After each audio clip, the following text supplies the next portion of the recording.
Thank you, Handel. This evening, we start off in Trinidad and Tobago. CNC3 reported that a teacher, a student, and a trainee policeman were among 22 Venezuelans who fled their crisis-stricken homeland to Trinidad in search of work, food, and a better life. On Monday, they all appeared in the San Fernando Magistrate Court charged with illegally entering the country. The 20 men and 2 women pleaded guilty. Having lost their jobs, unable to find work or food, and penniless, they came to Trinidad, leaving behind their children and spouses in Venezuela. Some of them said they were working on an agriculture farm in Erin. They appeared before First Court Senior Magistrate Joanne Connor, who read the charge that on an unknown date they entered the country in a place not designated as a port of entry and failed to report to an immigration officer. They arrived in the country about 2 weeks ago. Their ages ranged from 18 to 45 years old, and they were charged by Hgp Richardson of the Immigration Division. The 18-year-old, the police trainee, and one of the women aged 45 were reprimanded and discharged. The others were fined $3,000. They were given 3 months to pay the money or serve 6 months in jail. Over to an interesting story out of the United States of America.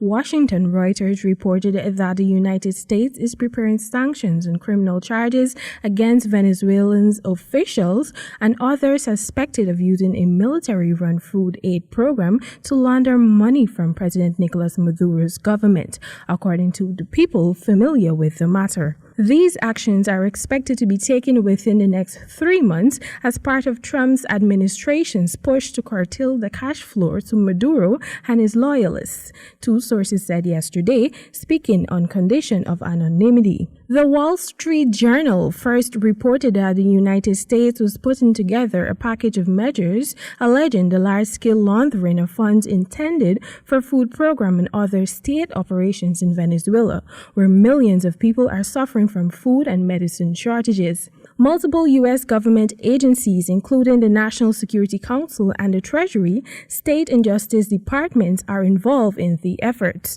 The source said the agencies did not immediately respond to the request for a comment. Venezuela's political crisis has deepened since opposition leader Juan Guaido invoked the constitution to assume an interim presidency in January, arguing that socialist Maduro's 2018 re-election was illegitimate. The United States and many European and Latin American countries have recognized Guaido as Venezuela's rightful leader, but Maduro retains control of state functions and the support of the military's top brass, as well as the support of allies such as Russia, Cuba, and China. Sanctions and fraud indictments are under consideration against Venezuelan military officials and politicians, as well as Venezuelan business people and foreign partners, the sources said.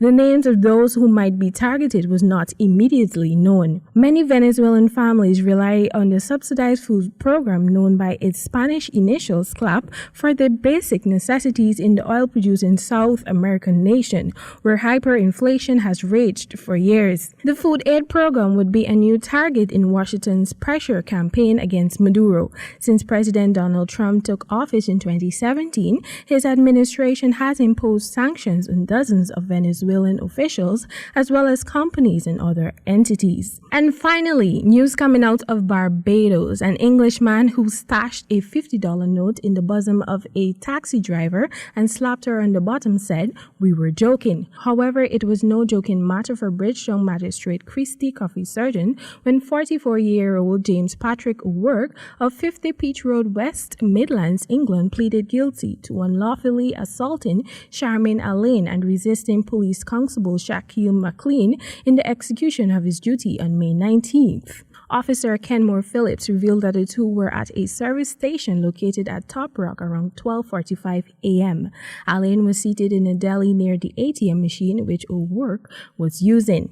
The two struck up a conversation, and during that time, the accused reached over and placed the money in her cleavage. She attempted to return it to him, but he refused. He then made a purchase at the cash register and as he was leaving, reached back and slapped the woman on her buttocks. The incident was reported to the police who had arrived at the scene. The visitor resisted Officer McLean as he was being placed under arrest. In court on Wednesday, when the magistrate asked Uruk whether he had anything to say, he answered, "No, Your Honor," while Helene, who said she did not know the visitor, said she felt embarrassed. An immigration officer who was in court revealed that the Englishman arrived on the island on May 12th on a 10-day visit but was granted a 3-month stay. Uruk was remanded to return before the District A Magistrates Court on May 28th for sentencing. And that has brought us to the end of your regional news this evening. Back to you, Handel.